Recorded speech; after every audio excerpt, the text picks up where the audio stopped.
आज का टॉपिक है कोरोना की बीमारी से ठीक होने के बाद कौन कौन सी समस्याएं हो सकती हैं। जानिए इसके बारे में विशेषज्ञ क्या कहते हैं। भारत में कोरोना संक्रमण के मामले तेजी से बढ़ते जा रहे हैं। स्वास्थ्य मंत्रालय के मुताबिक देश में बीते 24 घंटे में कोरोना संक्रमण के 78,761 नए मामले सामने आए हैं।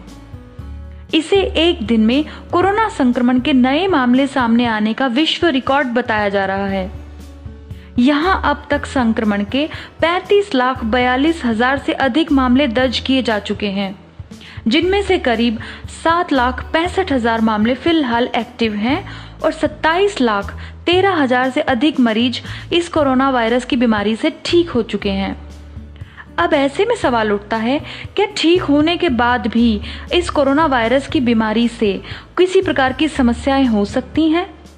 आइए जानते हैं इस पर एक्सपर्ट्स क्या कहते हैं। अब यहाँ कुछ सवाल उठाए जाते हैं। क्या ठीक हुए मरीजों में ईटिंग डिसऑर्डर की समस्या पाई जा सकती है?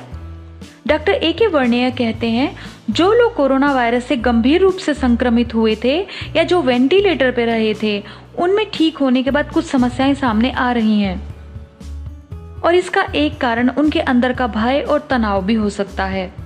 दरअसल कोविड के ठीक होने के बाद थकान, खाने में परेशानी, स्वाद का ना आना, सांस लेने में परेशानी आदि समस्याएं रहती हैं और इसे ठीक करने के लिए ताजा भोजन लें, व्यायाम करें, योग करें। इससे करने से परेशानी को कुछ हद तक दूर किया जा सकता है। लेकिन यदि परेशानी बढ़ जाए तो तुरंत डॉक्टर से संपर्क करें। अब दूसरा सवाल, क्या पैक्ड सामान में वायरस का खतरा हो सकता है? दिल्ली के सफदरजंग हॉस्पिटल के डॉक्टर M.K. सेन बताते हैं कि हाँ, खुले हुए सामान पर वायरस की मौजूदगी की संभावना हो सकती है, लेकिन जो पैक्ड फूड है, पैक्ड सामान है, उसमें वायरस की संभावना बहुत कम होती है, क्योंकि ज्यादातर कंपनियों में सामान मशीनों के द्वारा पैक किया जाता है और अगर कहीं वायरस होगा भी तो एक निश्चित समय के बाद वायरस अपने आप नष्ट हो जाता है।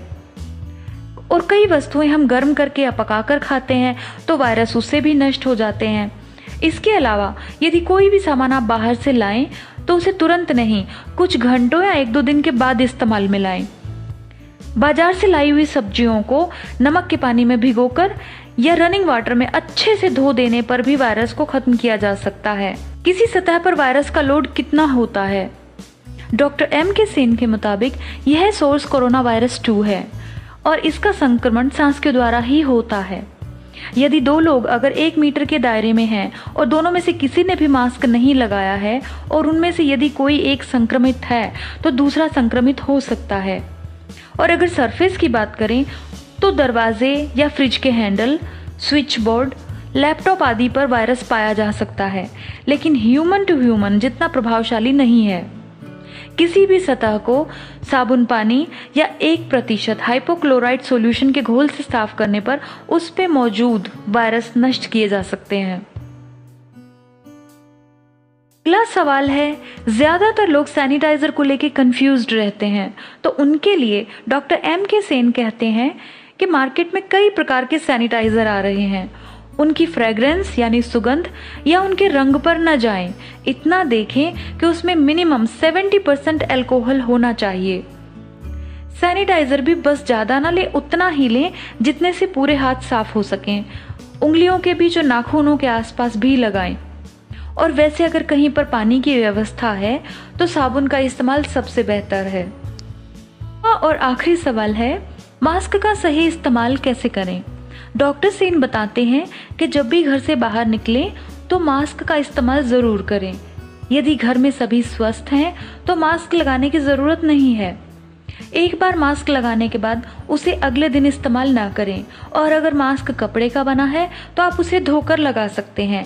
सबसे बेहतर होगा कि अपने साथ एक मास्क और रखें ताकि एक धोने के बाद दूसरा इस्तेमाल किया जा सके।